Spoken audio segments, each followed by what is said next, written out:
In a world where everything is made to last just long enough, we've started craving the signs of time, not in people or places, but in objects.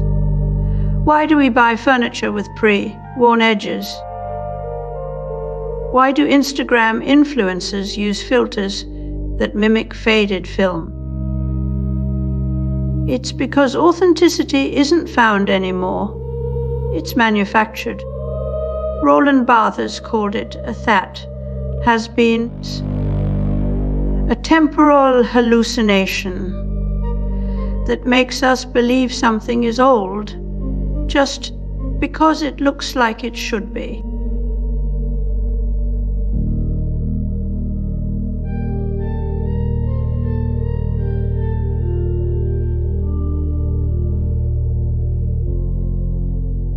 Early computing was not merely about machines.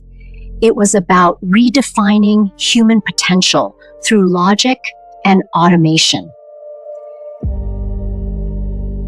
Digital music promised a revolution of perfection.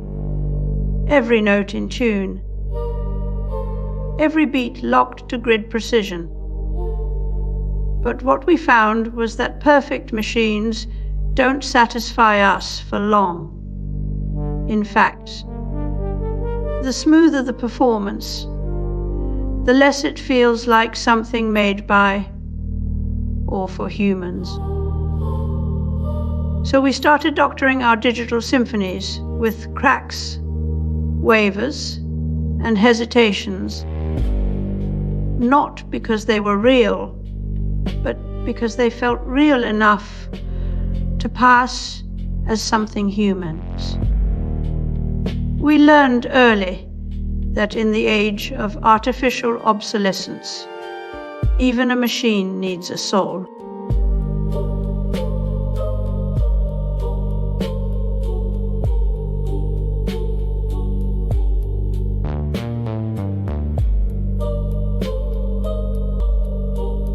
In a time when everything can be fabricated, how do we even define authenticity?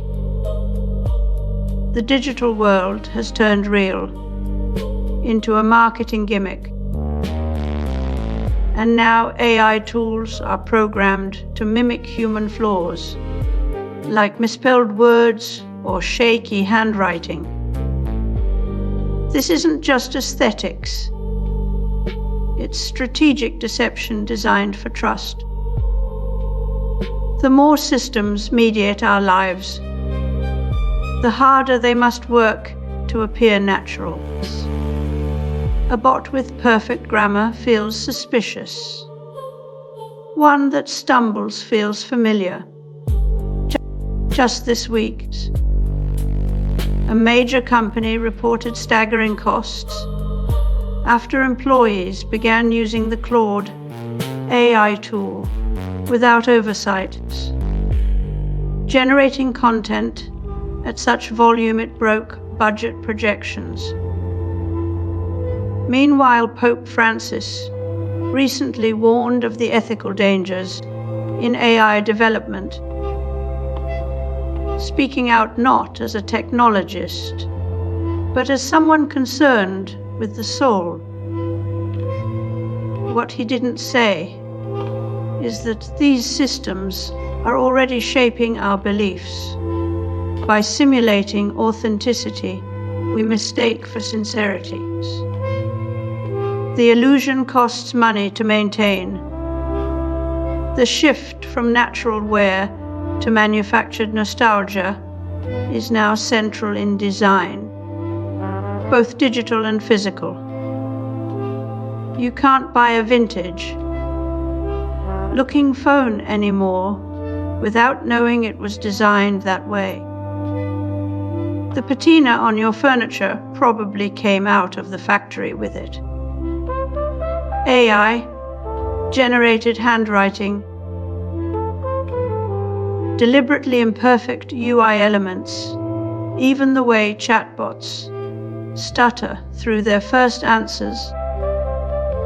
These are all calculated acts of deception to align with our desire for real connection in a world run by machines.